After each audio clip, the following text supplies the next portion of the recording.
The people working the hardest are usually invisible. The morning Hartwell Nexar became untouchable. Its quiet savior was found sleeping. Connor Whittaker sat completely slumped over the main security console. His cheek pressed against the cold desk, his breathing slow, heavy, and completely exhausted. Behind him, 6 monitors still cast a glow in the dark office, painted red by critical alert banners that nobody had cleared yet. Access maps blinked, server logs crept past in slow motion. A string of half-finished notes sat waiting in a terminal window. To anyone who bothered to look, those screens told a story of absolute war. But the leadership team never looked closely at the quiet ones.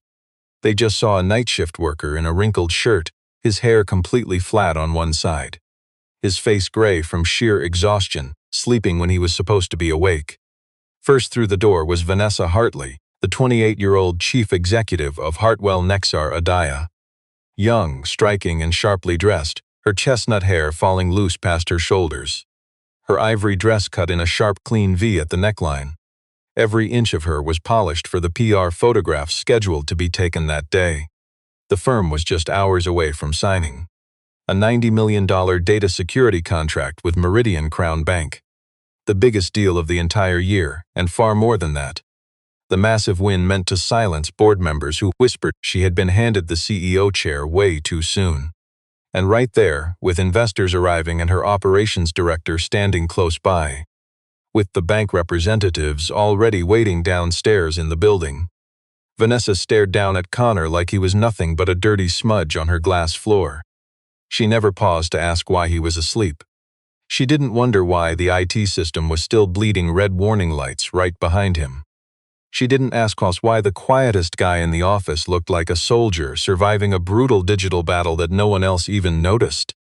She said only one thing, voice cold as steel. Connor Whittaker no longer had a job at Hartwell Nexa. He tried to stand up, his lips cracked. His eyes were raw, his hands shook faintly. He warned her they desperately needed to check the backup server before anyone signed a thing.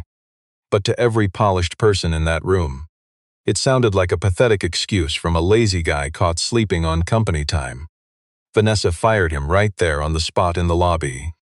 In front of the whole staff, security took his badge. His co-workers turned their faces away. Behind the chief executive, Brandon Kessler hid a very faint, satisfied smile. Connor didn't try to argue. He grabbed his old jacket, looked back at the glowing screens, and quietly said, "If they sign this without reading the server logs, everything breaks." But nobody ever listens. You and I know how this goes. Hours later, the conference room fell silent when an auditor found the truth. Hartwell Nexa had been suffering a massive cyber attack for more than 2 straight days. The private data of millions of customers was almost totally stolen. That $90 million contract had nearly burned down to ash. And the only person who had actually stopped it was the invisible, exhausted man Vanessa just threw onto the street for falling asleep. Today, you and I are looking at a quiet guy who carried an entire company on his back. First, let's understand him. He was 29 years old. A tall, broad-shouldered American, dark brown hair kept very short. He had a strong face, but he never tried to stand out. His eyes were a calm gray blue, the eyes of a guy who learned never to complain, even when life refused to cut him a break. In a tech firm full of loud performers, he was the guy working hardest in the shadows. He worked the graveyard shift in cybersecurity at Hartwell Nexa, a Chicago fintech firm building payment authentication platforms, secured financial transaction data, and held customer records for banks, hospitals, and insurers.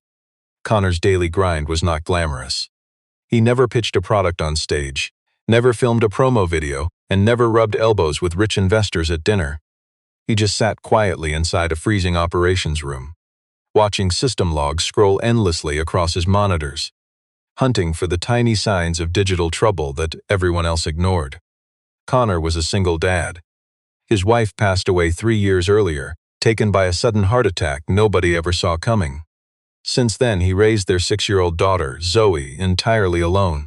That little girl was the reason behind every single choice. She was the exact reason he worked nights. Because daylight hours belonged to school drop-offs, doctor appointments, and running the daily machinery of their home, followed by a few broken hours of sleep before heading right back to the office. The man never complained. He never asked for special treatment. He refused to use his tragic situation as a shield. He just wanted to be a decent, hard-working father. You might be surprised to learn Connor was once a top incident response engineer, the kind tech giants fought over. He understood exactly how networks were built, how hackers moved silently sideways through internal systems, and how one tiny flaw in a backup server could completely destroy an entire enterprise. But after his wife died, he walked away from high-stress management roles for a quiet background job. Less prestige and lower pay just so he could be there for Zoe. This was the first unnoticed paradox of his life. The guy with the most raw talent didn't look anything like a corporate heavyweight. No tailored suits, no arrogant buzzwords from the executive floor. He usually had heavy dark circles under his eyes.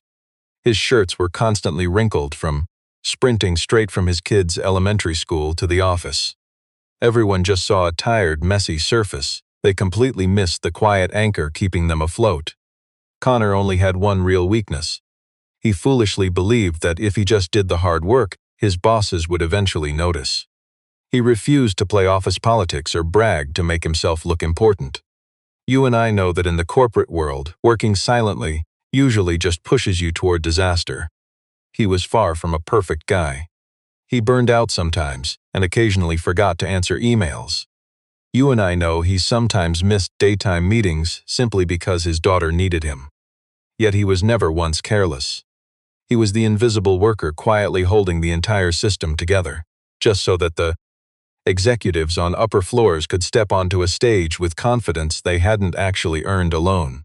Vanessa Hartley was the 28-year-old chief executive of Hartwell Nexa, a young woman who was striking and highly magnetic and sharp, with chestnut hair falling softly past her shoulders, and a delicate face framed by cold, highly alert eyes. She favored elegant office dresses cut in a sharp V at the neck, clothes designed to be both highly feminine and a loud declaration of power. Inside the firm, she stood as a pure symbol of decisiveness. She walked fast, spoke little, and dismissed all excuses, but she wasn't a villain. She was simply someone whose ability to listen had been crushed by pressure. She took the chief executive chair during a massive crisis of confidence. Just a year earlier, the business lost 2 huge clients over a delayed rollout. The board constantly doubted both her age and her experience. The trade press loudly called her a leader placed in the top seat too soon. And so Vanessa lived inside this constant, overwhelming feeling that she had to prove she belonged there every single day. A $90 million contract with Meridian Crown Bank was her chance to change everything.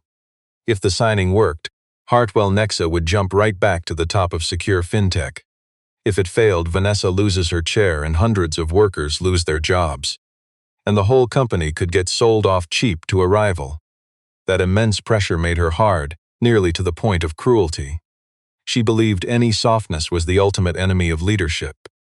She hated anyone looking unfocused, and she despised personal excuses. She especially hated when unnoticed workers used family situations to explain delays. In her mind, the company was on a brutal battlefield, and battlefields never have room for a tired man asleep at his post. You see, a chain of minor bad impressions had formed before that morning. She had previously watched Connor arrive late, just because Zoe's school had called in with an emergency. She once watched him sit entirely silent in a security meeting, not fighting back when his own quiet suggestion was brushed aside. And she heard Brandon Kessler, the flashy technical operations director, describe quiet Connor as a skilled employee with absolutely zero leadership spirit. A man who worked entirely alone and responded slowly during normal business hours. Vanessa never actually checked Connor's background record herself. She only saw fragments of his unseen truth through other people's loud words. Here's her real leadership failure, something we see often. She didn't invent a story. She just chose to firmly believe an incomplete one. She didn't actually hate Connor as a living person. She just hated the lazy image she assumed he represented. The assumed looseness, the lack of discipline. The exact wrong presence in the room on a day when the whole company needed to be flawless. So, when she spotted him slumped over his desk on the morning of the big signing, every blind prejudice instantly slammed shut into a final verdict. Let's look at Brandon Kessler, 43, Technical Operations Director at Hartwell Nexa. He was the most realistic kind of corporate villain, the type who never looks openly evil. His real danger: he always knew exactly how to protect his own position. Tailored suit, smooth talker, always visible. He always knew the perfect, pleasant things to say in every meeting. Optimizing the budget, stabilizing daily operations, reducing information noise, never causing panic in front of the big clients. But behind the scenes, Brandon had actually been slashing the cybersecurity budget for 6 months just to make his numbers look better. Several backup servers had not been patched on schedule at all. An old IT engineer's network account was never fully disabled. Several of Connor's urgent warnings about those outdated network configurations were quietly marked as low priority. He didn't ignore the hard work because he wanted a massive cyber attack. He just believed he could push every problem past the signing date. For Brandon, the illusion of stability mattered far more than the invisible work underneath. Meanwhile, Connor had filed 3 internal reports about the backup server's dangerous setup. Written plainly, no drama. Warning that if hackers slipped in through the old data synchronization gateway, the main system defenses could be bypassed. But those reports made Brandon sweat, because if Vanessa actually read them, he'd have to explain why the real maintenance had been delayed. So Brandon labeled Connor's exhausting hard work as overanalysis. He'd also quietly planted a very unflattering impression of Connor in the CEO's mind. He never told outright lies. He just chose facts that helped him, like how Connor worked alone. Connor rarely joined the daytime meetings. Connor sent way too many unnecessary warnings. You see how this works? Real facts twisted into refined slander, a man covering his own mistakes upward, pushing risk downward, searching for an invisible scapegoat when everything is about to explode. Meridian Crown Bank was a massive institution expanding its digital payment platform to millions of daily customers. The $90 million contract covered securing sensitive transaction data, multi-layer login authentication, and real-time storage of critical payment records. If Hartwell Nexa actually delivered, they'd gain not just the money, but the industry reputation to sign countless more deals. Vanessa prepped for this signing like a coach gearing up for a world championship. She wanted everything totally perfect, right down to the smallest detail. But down on the invisible operations floor, Connor saw a completely different picture. He spotted unusual network queries hitting the backup server that synchronized the payment logs. It wasn't the main system, so the people in suits treated it as completely unimportant. But Connor, doing the quiet work, knew secondary servers were far deadlier than primary ones, because nobody ever bothers watching them. Yet they still hold deep network permissions to access the core data. Digging deeper, he found the synchronization process still relying on an ancient authentication key. If a hacker exploited this, they could fake a session, slipping right through the company network, without ever setting off those main alarms. Connor pushed an urgent warning to Brandon and he suggested freezing the sync process and checking every forgotten engineer account. But Brandon refused. The director claimed that freezing the system before the big signing would cause lag and make the partner banks suspicious. His order was simple: wait until the ink was dry on the contract, then fix it. Connor argued, but the invisible guys rarely get a vote. He was just the night guy. Brandon was the big technical operations director. Going over his boss meant being labeled the crazy guy causing a massive panic right before the company's biggest deal, breaking the sacred chain of command. So, Connor played by the rules that were completely failing him. Picture this: the night before the signing, everything fell apart. At 11:38 p.m. exactly, the guy nobody notices spotted access attempts flooding in from scattered addresses. At first, it seemed like routine scanning. Then the digital probes got laser-focused, targeting that exact backup server he warned them about. A few ghost logins used the credentials of an engineer who had already quit the firm, and a quiet trickle of data tried escaping before the security firewall finally blocked it. Connor knew this was no longer a drill. Someone found the open window. He called Brandon. Total silence. He shot off an urgent text. Nothing. He fired off a maximum severity email. Not a single person opened it. The daytime security team went home right after their final run-through. Vanessa was dining out with the wealthy investors and banking reps. The whole company was dreaming about the morning spotlight, while the true cyber attack launched downstairs, where only the unseen night shift worker was awake. Connor stared at his monitor, then at the clock, and bolted the door to the dark operations room. You and I know the truth. If he walked away, that morning contract was dead. He worked methodically, fighting off the invisible hackers while keeping the network stable so the startup would survive the night. First, he cut the vulnerable backup server away from outside connections. He could not just pull the plug, because if he hit it too hard, the fake payment environment for the banking test would crash. He had to stop the relentless breach and keep the whole network looking like absolutely nothing was wrong. He was basically rebuilding a jet engine while flying at 30,000 feet. Next up, he locked down any profiles showing aggressive password probing. That dead engineer profile suddenly flashed across the logs. An old login that should have been purged months ago. Think about it. The hackers were using that ignored account to forge a backdoor. Then in the shadows, he built a manual control layer. He shoved every backup request heading to the main database through a custom filter he coded entirely from scratch. To you and me, it's like setting up a hallway checkpoint, checking everyone's papers, while the intruder kept swapping clothes to blend right in with the regular staff. This silent cyber attack raged on through the dark night. These hidden hackers absolutely refused to quit. They shifted routes, hammered the data sync process, then pivoted to forging an internal software update. Connor knew right then, this was an organized crew, not a lone amateur. They knew about the big signing. They planned to strike when the whole office was completely off guard. Somewhere around dawn, his daughter Zoe called on video.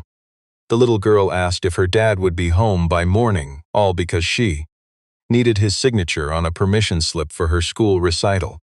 Connor stared at his daughter on that tiny phone screen. His tired face finally softened. He spun his chair, hiding the glaring red security warnings flashing on the monitors behind him. He forced a warm smile, telling her he just had one last important job to finish. Zoe innocently asked, "Are you fixing computers for people again?" Connor quietly answered, "Yes, something like that." She just smiled and said, "Then finish saving it, come home and sleep." That simple childish request cut him deeper than any flashing alarm. Connor knew he was slowly missing out on his little girl's childhood.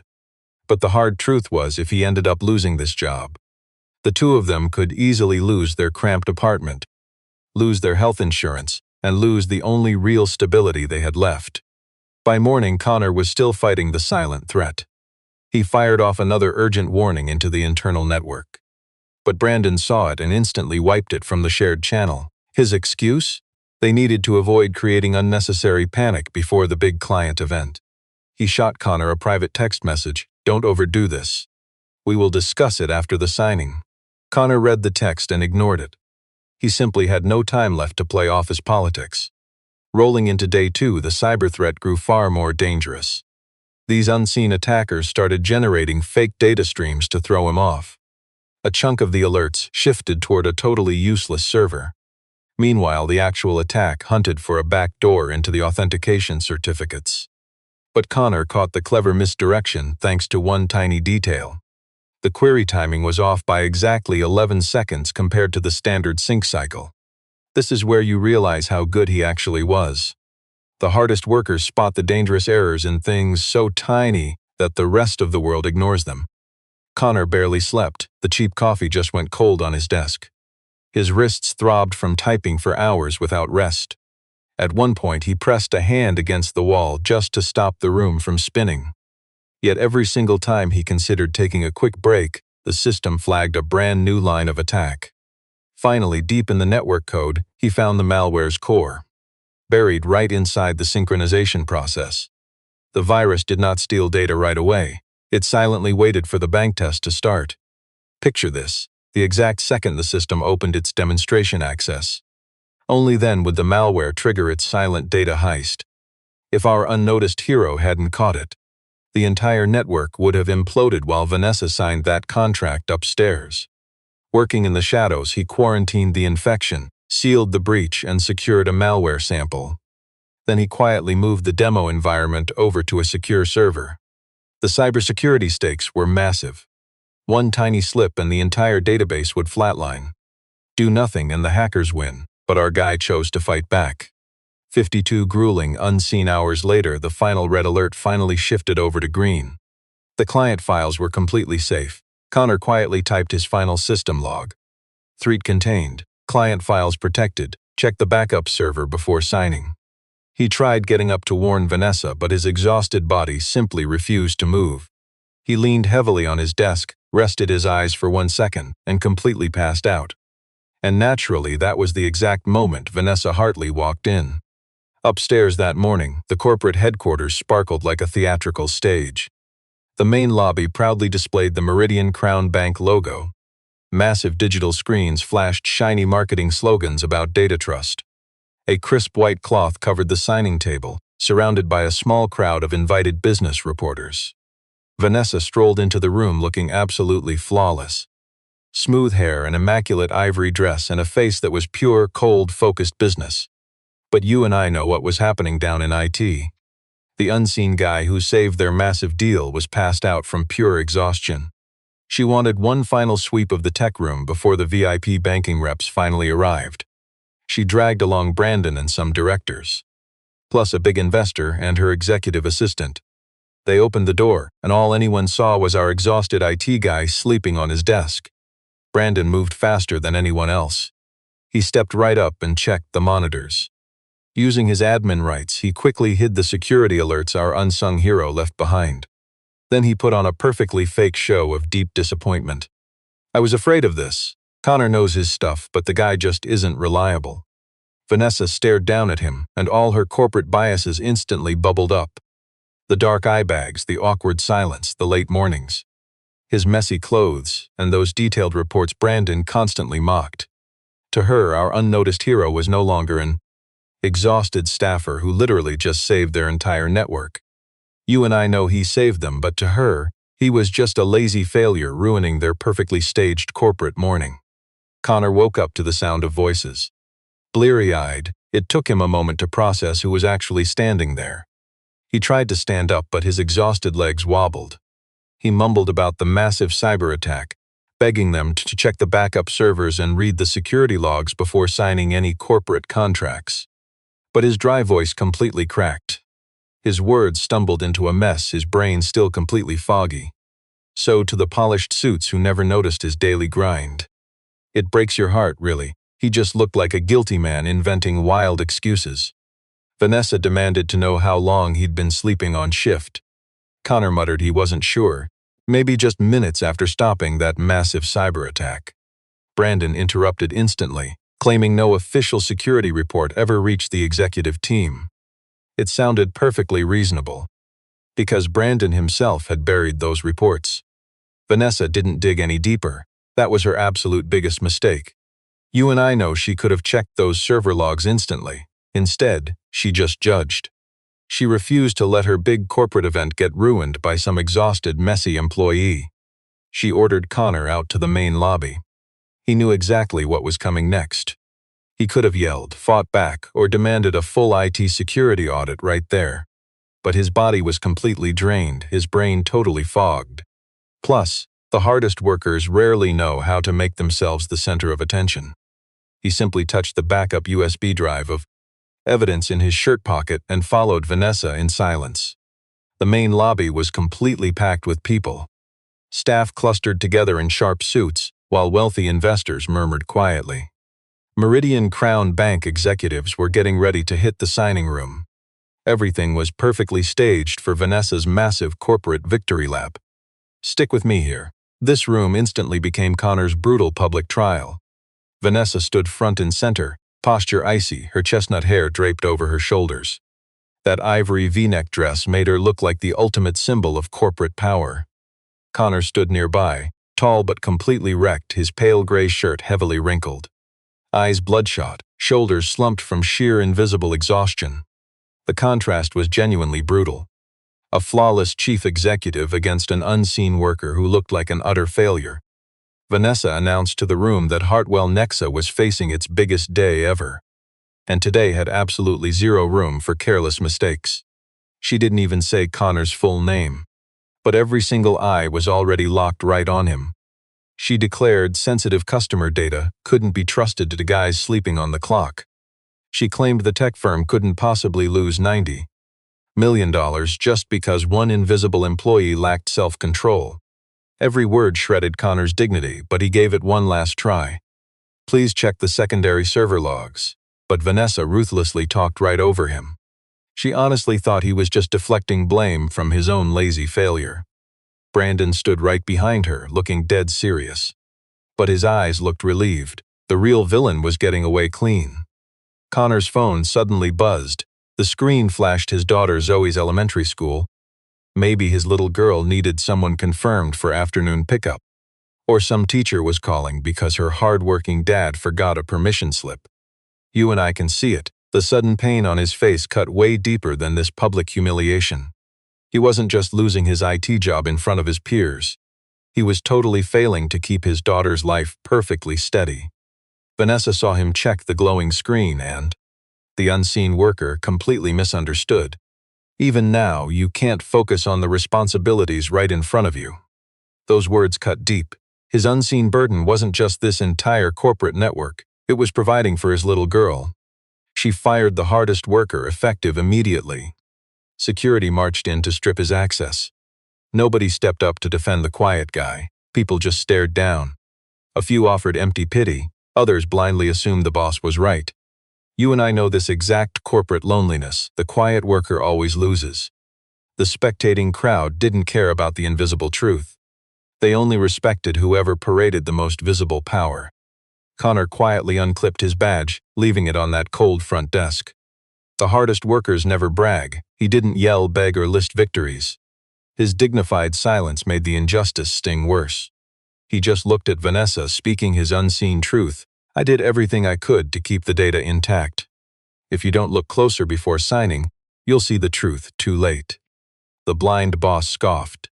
"A guy caught sleeping at his desk has no right telling me how to protect my own company." The invisible protector quietly left. The glass doors parted, letting the cold Chicago wind rush inside. He walked out, back perfectly straight despite immense unseen exhaustion. Cast out like a lazy failure, while nobody noticed the exhausted man was actually carrying their entire survival out the door. Vanessa proudly marched back toward the contract. She thought she just defended their corporate standards. But watch what happens next. She just exiled the only quiet worker who understood the massive cyber threat.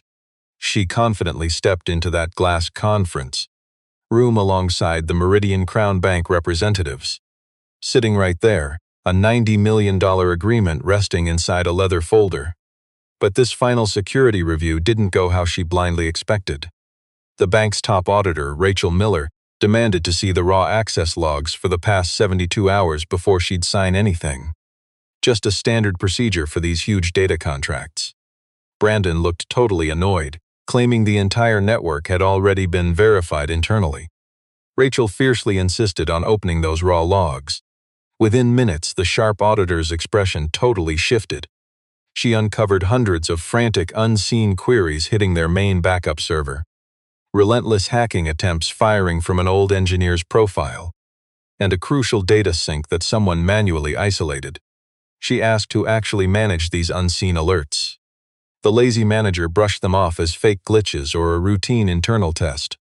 Rachel wasn't buying that lie. She sharply tapped the midnight timestamps.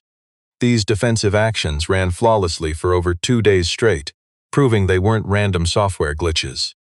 Listen to this: one unseen man fought this entire digital war alone. Cold, invisible reality finally rushed straight down Vanessa's spine. Trembling, she asked whose account executed this unseen defense. Rachel read the unseen father's name aloud.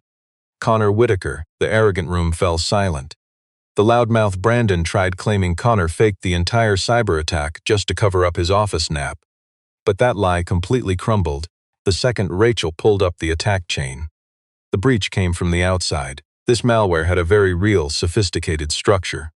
And the silent process had waited to strike right at the exact second the banking client started testing the demonstration system.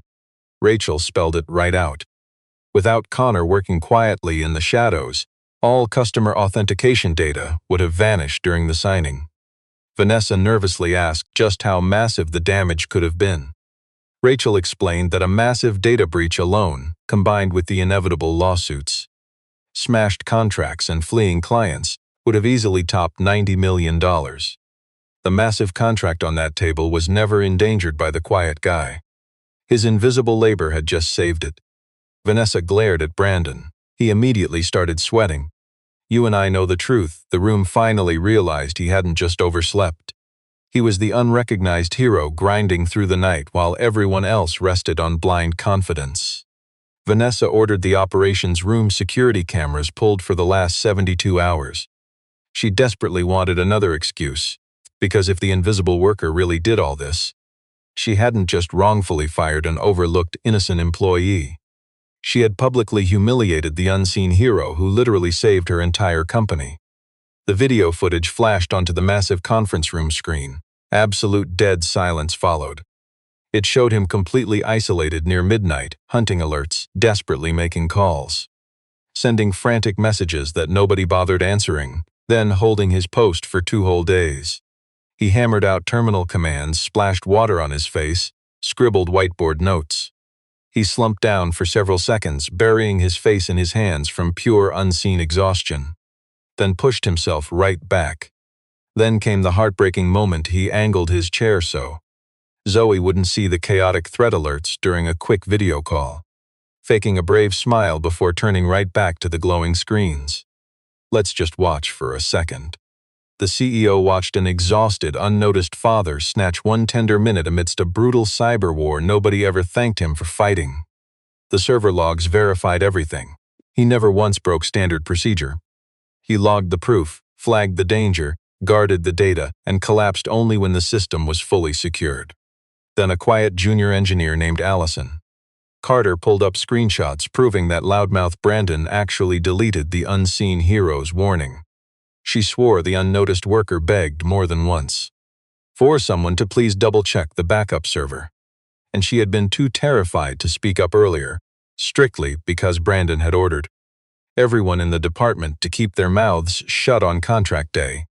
Rachel checked the timestamps, proving that if Brandon had just escalated that ignored warning properly, the company could have easily mobilized their main response team rather than leaving the unnoticed worker entirely alone.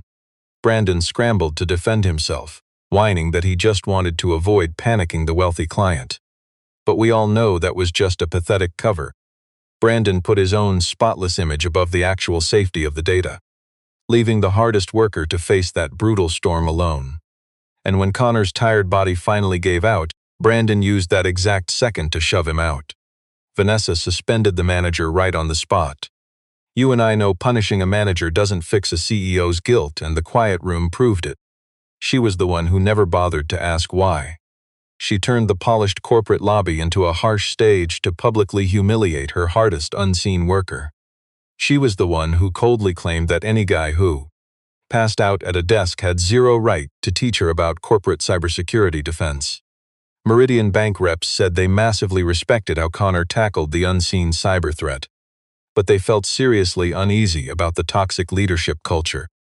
A tech firm might have ironclad network systems, but if bosses hide alerts and the CEO fires the invisible guy saving them without even checking the facts, the massive risk remained. That heavy truth completely broke something inside Vanessa. She knew the $90 million deal wasn't about software anymore. It rested entirely on her guts to own her massive corporate screw-up out in public, right in front of the exact crowd that watched her destroy her hardest worker. Later that evening, Vanessa drove out to the cramped apartment building where Connor lived. "Follow me here." For the first time, she finally left her shiny bubble of glass and corporate wealth, stepping into the grinding reality of the unseen worker she carelessly crushed. A flickering, weak yellow bulb lit the dingy hallway of the aging brick building, with the heavy rumble of Chicago street traffic echoing in the cold distance. A total brutal contrast to that spotless marble lobby where she acted so mighty. Connor slowly opened the battered door. He did not look shocked, almost like he knew reality would finally slap the boss awake. He still looked utterly exhausted but washed up in a plain gray shirt. Inside, the cramped apartment showed the quiet struggle of a single dad. Little kid shoes dumped by the door, a stack of worn storybooks on the table.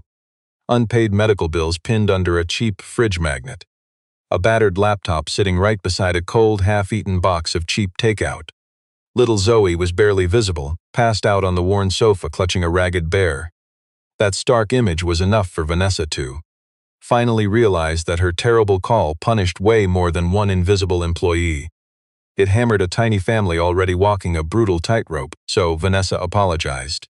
But at first she still sounded exactly like a slick CEO doing damage control, claiming the tech firm had officially verified the security event, blaming a corporate data mix-up and offering to hand the unseen hero his desk back. Connor just listened.